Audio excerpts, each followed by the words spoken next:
붉은 바위가에 잡은 손에 암소 놓고 날 아니 부끄리시면 꽃을 꺾어 드리리다.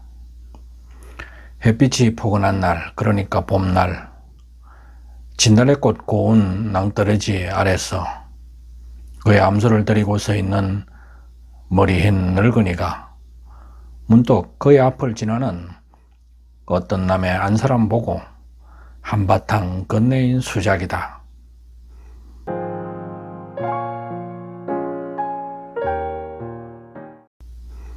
미당 서정주는 시 노래 헌화가에서 노인이 꽃을 꺾어 수로 부인에게 바친 행위를 늙은이가 유부녀에게 건넨 수작이라고 했습니다. 자기의 흰 수염도 나이도 다 잊어버리고 남의 아내인 것도 무엇도 다 잊어버리고 심지어는 벼랑의 그 높이도 다 잊어버리고 오로지 한 여인의 마음을 얻기 위해 위험한 벼랑을 올라 꽃을 꺾어 바친다는 시적 진술이 이를 말해줍니다. 지극히 현실적이고 인간적인 노인으로 그려지고 있는데요. 수로 부인도 다르지 않습니다. 어머머, 저렇게 예쁠 수가. 누가 저 꽃 좀 따다 줄래요? 해안 절벽에 핀 아름다운 진달래꽃을 본 수로 부인은 말 그대로 지극히 인간적인 공주과 여인의 탄성 멘트를 날립니다. 그런데 재미있는 것은 남편인 강릉 태수나 시종들에게 꽃을 따달라고 구체적으로 말하지 않고 모든 사람이 들으라는 듯 발화합니다. 노인이 수로 부인에게 꽃을 꺾어 바치는 이 헌화가 이야기는 한양대 고운기 교수의 논평대로 우리의 문학을 지식인의 문학에서 민중의 문학으로 바꿔놓은 일련 스님의 역작 삼국유사로 거슬러 올라가는데요. 때는 8세기 초 신라 제33대 임금 성덕왕이 제위하던 시절입니다.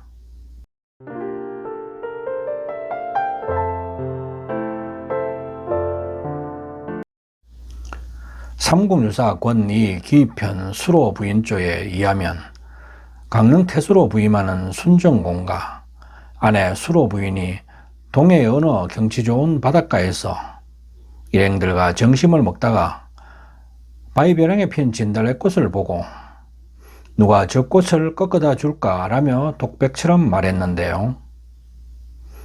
너무나 가파른 해안벼랑에 핀 꽃이어서 남편은 물론 시종들도 다들 고개를 저으며 엄두를 못 내는 상황이었죠.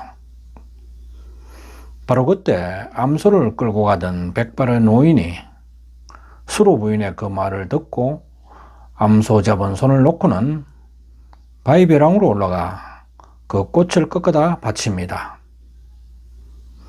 한편의 그림처럼 눈에 선하게 그려지는 장면이죠. 그런데 노인은 꽃만 꺾어다 바치는 게 아니라 노래까지 덧붙입니다. 마치 뮤지컬의 한 장면을 보는 것 같은데요.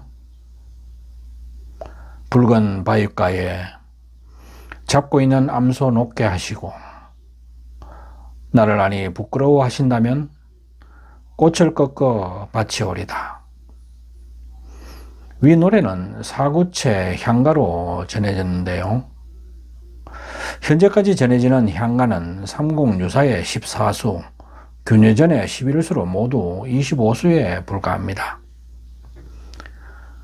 헌화가의 노홍에 대해서는 다양한 해석이 있는데요.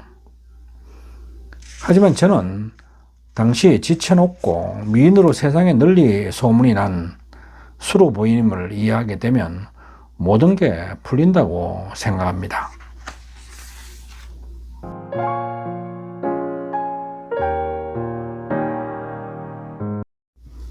수로 부인은 신라의 르네상스이라 할 수 있는 경덕왕 때 왕비의 어머니였죠. 그런데 경덕왕이 누구입니까? 바로 신라의 전국을 구주 5서경으로 나누고 불국사의 다부탑과 석가탑, 석굴암을 완성한 임금입니다. 봉덕사 종도 이때 만들어졌죠. 또 수로 부인의 남편인 순정공은 진골 출신으로 두 번째 높은 직급인 이찬배설에 오른 인물입니다. 그러니까 경덕과 왕비의 어머니요, 이찬배설의 부인이었던 지체 높은 수로 부인인데다 무엇보다 절세의 미인이었다는 것이죠. 얼마나 지성미가 넘치고 용모가 빼어났으면 소를 몰고 가는 촐로도 부끄러워하시지만 않는다면 꽃을 꺾어 바치겠다고 하고, 또 바다용을 비롯해 가는 곳마다 신물이 나타나 수로 부인을 납치하려 했을까 싶습니다. 그러기에 서정주의 시 노인 헌화가에서처럼 늙은이가 유부녀에게 수작을 부린다는 조금은 과장된 상상까지도 가능한 것입니다. 하지만 이 헌화가는 남녀간의 사랑을 구하는 그런 헌화의 노래가 아닙니다. 노인이 자신의 모습을 부끄러워하면서도 당당하게 아름다움을 높이 칭송하고 받드는 미에 대한 경건한 추구를 본질로 하는 노래라 하겠습니다. 향찰로 전해온 헌화가에 대한 해석은 양중 선생이 대표적인데요. 두 번째 구절 잡고 있는 암소 녹회 하시고에서 주체를 수로 부인에 두고 있으면 고개를 갸우뚱하게 합니다. 하지만 삼국유사에도 나오듯이 수로 부인의 용모가 세상에 견줄 리가 없을 정도였고, 또 그것이 세상에 널리 퍼져 있었다는 점을 감안하면 일면 수금이 가기도 합니다. 그러니까 수로 부인에 대한 민중들의 사랑과 존경을 부각시킨 화법이라 볼 수 있는 것이죠.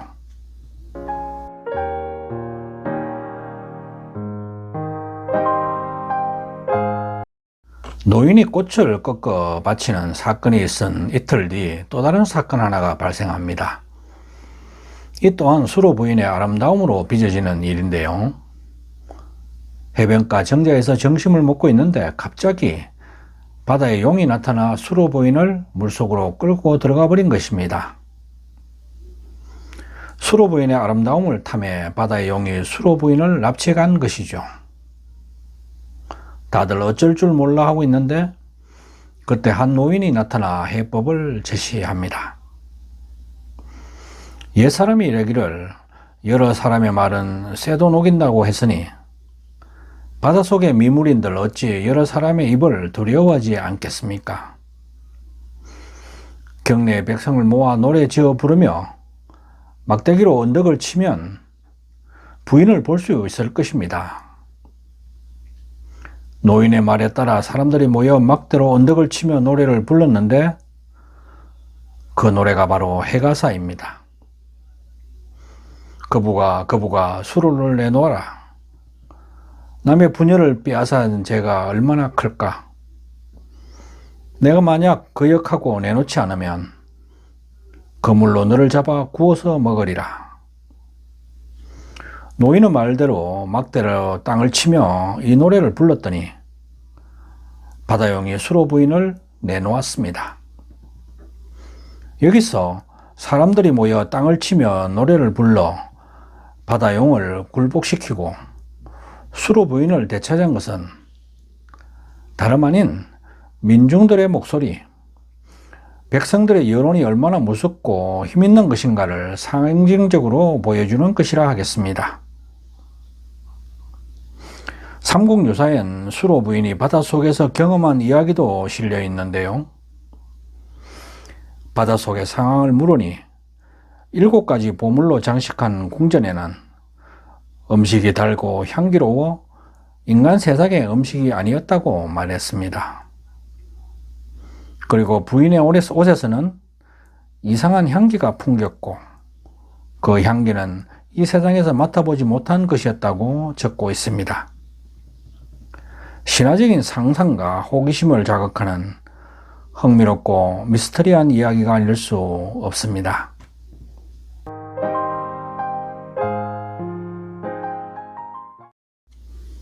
수로 부인 설화의 납치와 구출 스토리는 오늘날에도 문화예술 작품의 모티브가 되어 다양하게 변주되고 있는데요. 김기덕 감독의 나쁜 남자가 순결한 여대생과 사창가 깡패의 구도로 납치와 구출의 서사를 전개했다면, 봉준호 감독의 괴물은 여신과 괴물의 구도였죠. 어쨌든 수로 부인이 납치된 것은 여신과 다름없는 고귀한 존재이고 또 절세의 미인이었음을 다시 확인시켜 줍니다. 영화 괴물이 1300만 명의 관객을 동원하는 대중성을 확보할 수 있었던 것도 수로 부인 설화가 지닌 보편적 특성, 무엇보다 대중의 흥미를 끄는 조력자가 있고 구출과 재생, 근성징악과 카타르시스적 요소가 담겨있기 때문일 것입니다. 삼국유사 수로 부인조에 나오는 해가사는 삼국유사의 가락국 건국신화에 들어있는 고대가요 구지가를 닮았습니다. 거부가 머리를 내놓아라. 만일 내놓지 않는다면 구워서 먹으리. 구지가가 사은사구체로 임금을 맞이하기 위한 민중의 노래라면, 해가사는 바다용을 상징하는 거북을 납치범으로 설정해 수로 부인의 무사기원을 노래한 칠은사구체로 모두 한역시이며 주술적 성격의 집단 무효라 하겠습니다. 그러니까 구지가가 하나의 원형으로 민간에 오래 구비전성되어 오다 해가사 형태로 변용된 것이라 볼 수 있죠. 구지가가 450년경 노래라면 해가사는 그로부터 약 700년 뒤의 노래입니다. 그런데 해가사 또한 500년 이상 민간에 전성되어 오던 것을 이련스님이 삼국유사에 기록한 것이니, 어찌됐든 수로 부인의 설화는 우리 민중들의 관심을 끄는 그런 우리네 정서의 원형적 요소가 이야기 속에 담겨 있다고 하겠습니다.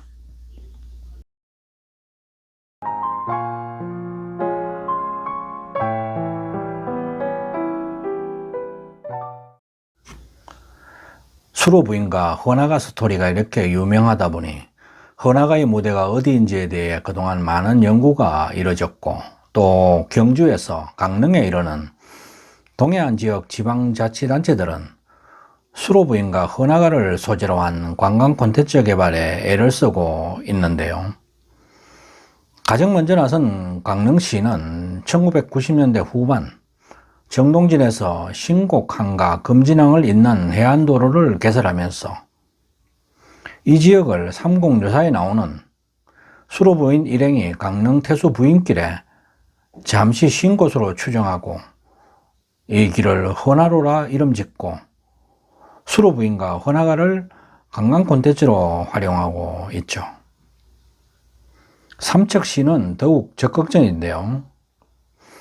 2006년경부터 남아산에 동양 최대의 조각상이라는 수로 부인상을 건립하는 등 수로 부인 헌화공원을 조성하고, 추암이 바라보이는 정산해변 언덕에는 해가사 설화를 토대로 임해전과 해가사터 기념비를 세우고 공원을 조성했죠. 석공예의 극치를 보여주는 작품으로 평가받는 사랑의 여의주 드래곤볼도 설치해 소원과 연인들의 사랑을 기원하는 곳으로 자리매김했습니다. 2017년부터는 죽수로 50천 절경을 배경으로 수로 부인 설화를 주제로 한 대형 실경 공연 삼척 판타지 헌화가를 선보이고 있습니다.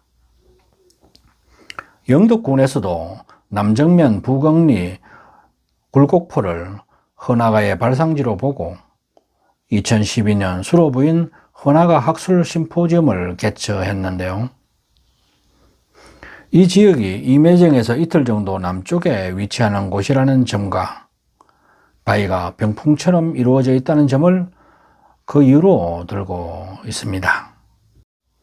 어느 곳이 실제 장소인지는 정확히 알 수 없지만 지자체 간 지나친 연고지 다툼은 문제로 지적되는데요. 홍길동 캐릭터를 두고 강릉시와 장성군이 법정 다툼까지 한 적이 있는데 어떤 콘텐츠든 충분한 고정의 뒷받침 없이는 문화 콘텐츠적 가치 또한 소멸되고 만다는 점을 깊이 인식해야 하겠습니다.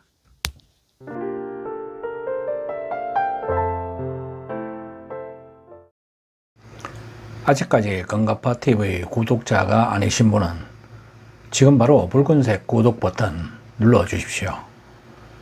더 좋은 방송으로 보답하겠습니다. 끝까지 시청해 주셔서 감사합니다.